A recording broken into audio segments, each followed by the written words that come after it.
Alright everybody, welcome back. This is going to be the episode 10 review this week of Aquatope on the White Sand. To those of you who are turning out weekly for these episode reviews, thank you, and I want to know what you thought of the episode, so definitely make sure you let me know down in the comments below, because comments are good for the YouTube algorithm as well. There are still a few more things I need to cover as always, but I'll try to make it as quick as I can. First things first, the new channel is up. However, I've decided to shift my focus on that channel to Call of Duty specifically. If I'm playing any games, they'll go over here, and Pokemon content I'm going to keep over here as well just because it's a better fit. Next on the list are the subscriber goals. We are on the road to 250 subs by the end of this year, December 31st, 2021, and 1,000 by Anime Expo next summer. If we get within range of 1,000 by next summer for Anime Expo, I will cosplay as Inori Yuzuriha, and I will have the best moments and reactions uploaded here. So if you want to see that, make sure you like, comment, subscribe, definitely subscribe, and share the channel and the videos. Anime content here is here to stay. I will be keeping it here, and more diverse anime content will be coming here very shortly. That all started with the Guilty Crown video last week. Finally, at 200 subs, I will be rolling out a Patreon where you can directly support me and my content here on this channel or on my second gaming channel. All information and reward information will be rolling out with that on the very same day.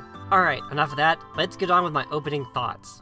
Aquatope is a unique anime in the sense that it takes its time to build the story, but everything is relevant to the story, unlike a lot of 12-episode series where the biggest actual rising action in the plot are the last 3 or 4 episodes. Except for the first couple of episodes, everything else is basically just filler content. However, Seirei Genzuki has done a great job at breaking that mold since it began airing a few months ago already. What was unique about this week's episode is that, like I said a few weeks ago, things have started to take a noticeable shift. The beginning of the anime was comedic and happy-toned, but this week really brought forth a lot of questions we've had as viewers, and I think that's the first indication that the writers were aware of their timeline within the anime and really have something cooked up. Think about it for a moment. Fuuka is set to go home at the end of summer, and Gama will possibly be closing at the start of the month of September. The date on the calendar is literally the 30th of August. What happens next will set the stage for the rest of the anime. Finally, recall last week that I bet the phone call Fuuka had with her junior was about her idol agency wanting her back. I wasn't exactly wrong, but I also wasn't correct. We'll get to that when I talk about Fuuka here in just a minute. As for my initial thoughts and impressions on this week's episode, my biggest impression this week was this do or die, one last hurrah type of feel.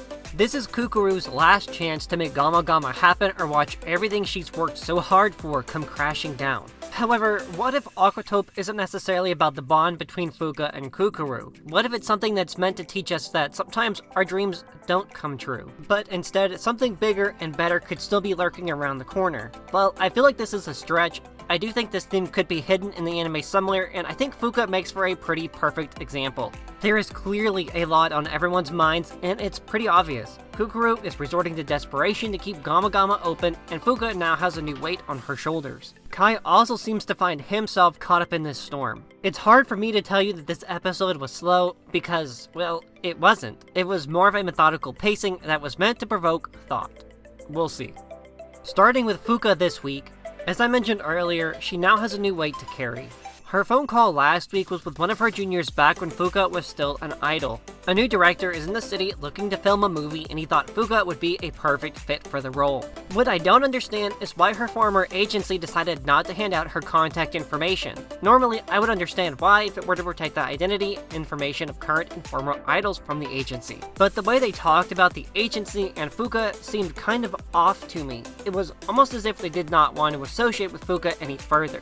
She has a big decision to make now though. Does she take the offer, or does she stay at Gama with whatever time still remains? This decision plagues Kukuru as well, and in typical fashion, she makes it pretty apparent. The decision of leaving or staying gets Fuuka kind of lost in a daze, and she's not even sure what she wants to do. She's a beautiful young adult with a lot of talent, but what is it that she wants to do? What is best for Fuuka? Discovering what is right for you is a difficult decision to make, especially when you haven't been the one having to make the tough decisions. Fuuka's time as an idol definitely still shows in her decision making. Do I think this is a bad thing? Not necessarily, but I also think it's of benefit. When she's confronted by Kukuru about her decision, Fuuka simply doesn't answer her. I was really expecting something along the lines of "Wakarimasen." I don't know, but it's obvious she doesn't know. There's this sad look on her face about 5 minutes in. This is likely a combination of not knowing what comes next, what she's going to do, and the end of the summer break. Overseeing the two boys talk about not having done their summer homework really bums her out. This is a side of Fuuka we haven't seen yet, and it just goes to show, no matter how high your walls are, they can always be scaled. It's what you do when you have to make the decision of what you do next that makes all the difference. Fuuka has been portrayed as this sweet, innocent girl who has been blessed with great looks but was a promising career in what seems to be something more with Kukuru than what meets the eye. When it comes to Kukuru this episode, there are some obvious things to mention, such as the desperation when talking about her earlier, but it just goes to show how much love she has for the magic of Gama Gama and the animals that call it home. While the desperation is not a good look on Kukuru, I understand. She's done everything she can to keep the aquarium from going under, and while it's led to some real moments of growth for everyone at Gama Gama, I don't receive as strong an impression from Kukuru anymore. Advertising that there are miracles at the aquarium as a way to draw in guests is not a dumb idea. It's smart, but is it practical and should you do it? No. This is what I mean by desperation. Someone even calls asking when the miracle witnessing event is supposed to happen. I can't help but let out a sigh. I wish there were a better way for her to go about the whole thing, but how things ultimately end up will, like I've been saying, be up to Kukuru. Furthermore, her attitude sucks when something doesn't go her way. Fuuka called her out last week, and that shocked me, but I'm not here to throw shade on Kukuru. In fact, her hard work and efforts deserve to be praised. She has tried so hard, and while her attitude doesn't always reflect that same effort, she is steadily growing. Her inclusion of Kai was a nice addition to the growing bond that is the Gama Gama family. And speaking of Kai, I love the fact that he tried his best for Kukuru in addition to his already busy schedule, but when he witnessed the miracle event, he chose not to tell Kukuru. Her face was so full of life and excitement when she entered the room again and saw Kai right after he had witnessed the event. He has put so much on the line for her, and it's such a gentleman thing to do, but it's also something that I'm sure he feels is right in his heart. Kai is one of her biggest supporters, and he lets her have it with everything when he's around. Kai is, well, he's a good guy, and I can't wait to see more of him. There is a lot to talk about with the relationships and world-building aspect of this episode this week, so bear with me, we're almost done. Has the relationship between Kukuru and Fuuka fallen by the wayside? No, I wouldn't say so, but if Kukuru keeps sulking over everything, then I fear they may miss the chance to really have something beautiful. Kukuru is part of Fuuka's world and vice versa now, but if Gama Gama goes under and Fuuka is ultimately forced to take the lead role in the movie in Tokyo, if their worlds drift apart, they will miss the opportunity to give life to an incredible array of colors and passion. Fuuka's indecision on the Tokyo role, though, it's definitely hindering any budding relationships. I was curious if we would see anything between her and Kai a couple of months ago, but that does not seem to be the case as the focus shifted back to Kukuru. Fuuka admitted that her dream in Tokyo ended and that now she's at Gama Gama with Kukuru. She finally concludes that she's been given quite a lot in life, but I think what I'd like to see from this is Fuuka focusing a little more on herself. The world is a huge place, but meeting Kukuru must have been fate. I just hope Fuuka and Kukuru both are ready for this next chapter in their lives to begin.